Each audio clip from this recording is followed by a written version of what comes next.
Hi everyone, my name is Callahan, and today I'm going to be discussing the case connection 2 assignment, and I will be reviewing case number 2 and case number 4 for this assignment. And then up on my screen is just a visual aid to help guide this case connection, as well as understand some of the concepts, and just have a visual aid during the presentation.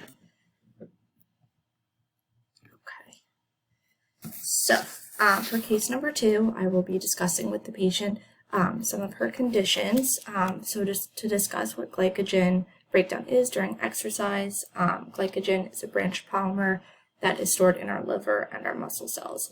And it's broken down into glucose during periods of exercise and when blood glucose levels are low, which is known as hypoglycemia. And this breakdown is made possible by enzymes and signaling systems throughout our body. This process is also known as glycogenolysis, and this occurs in the cytosol of our cells, which is also known as the liquid portion of the cells. This process is stimulated by epinephrine and glucagon, which are both hormones. Epinephrine is also known as adrenaline, and glucagon is an enzyme that the pancreas secretes when blood glucose levels are low, again during periods of hypoglycemia. And during exercise, glycogenolysis increases depending on the exercise duration and intensity. So exercises that are longer in duration and have higher intensities are going to require more glycogen breakdown, and glycogenolysis will increase during this time frame.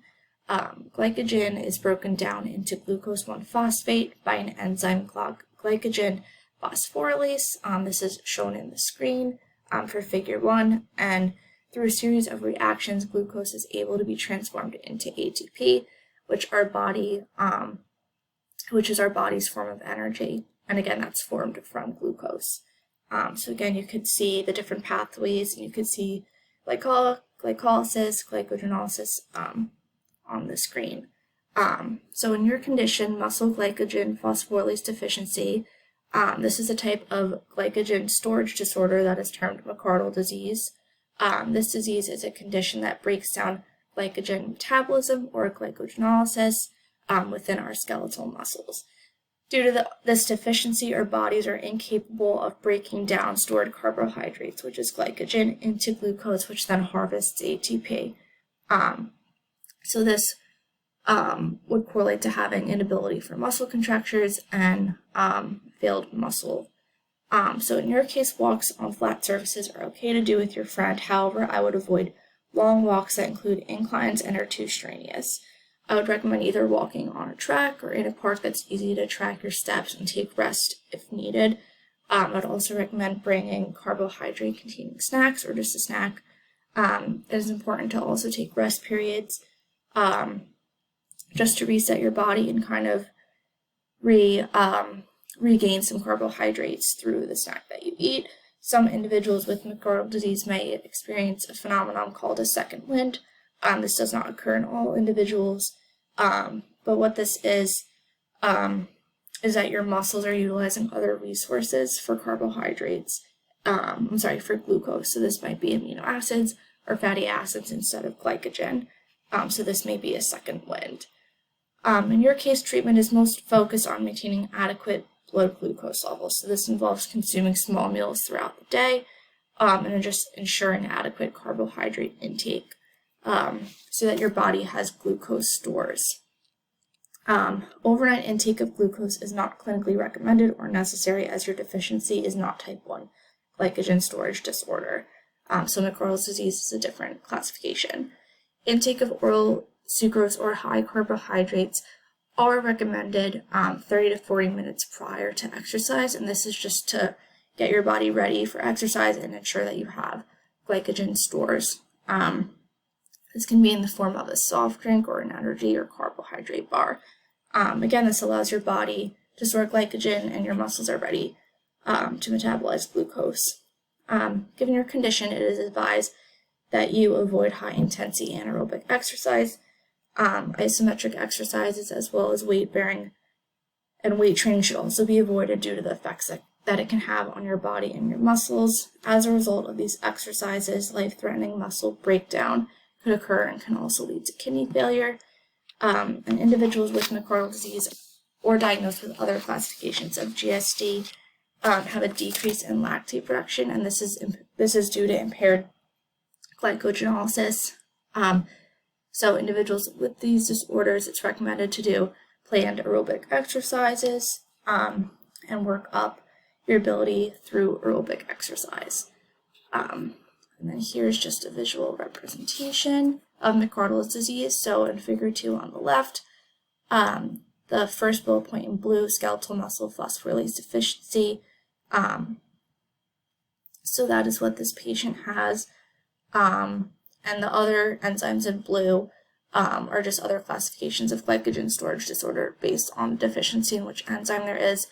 In all of these cases, there's an inability to break down glycogen into the glucose 1-phosphate that thereby turns into glucose. And then figure 3 on the right is a cool depiction of comparison of normal muscle contraction versus myocardial disease muscle contraction. So on the right, it shows that there's a shortage of ATP, which can thereby decrease ATP and cause muscle failure and injury. So that's why we want to avoid very strenuous activity. Moving on to case 4, I'm just going to go over the incorrect as well as correct answer choice for this patient's diagnosis. So case 4, choice A, hereditary fructose intolerance, is not the correct answer. This is because it's a condition in which there's a deficiency in the enzyme aldolase B, resulting in the inability to digest fructose. In this case, the 2-month-old patient has not been introduced to foods or substances other than the breast milk. And breast milk contains lactose and does not contain fructose. This intolerance is mostly diagnosed when infants either wean off of breast milk or are introduced to formula, which has not been the case of this patient. Considering this patient has not been introduced to fructose, this is very unlikely. Choice B, galactosemia, is also incorrect. This is a disorder of carbohydrate metabolism. Individuals with galactosemia have an inability to metabolize galactose. So while the patient has been introduced to galactose through the mother's breast milk, it is unlikely that this is the correct diagnosis.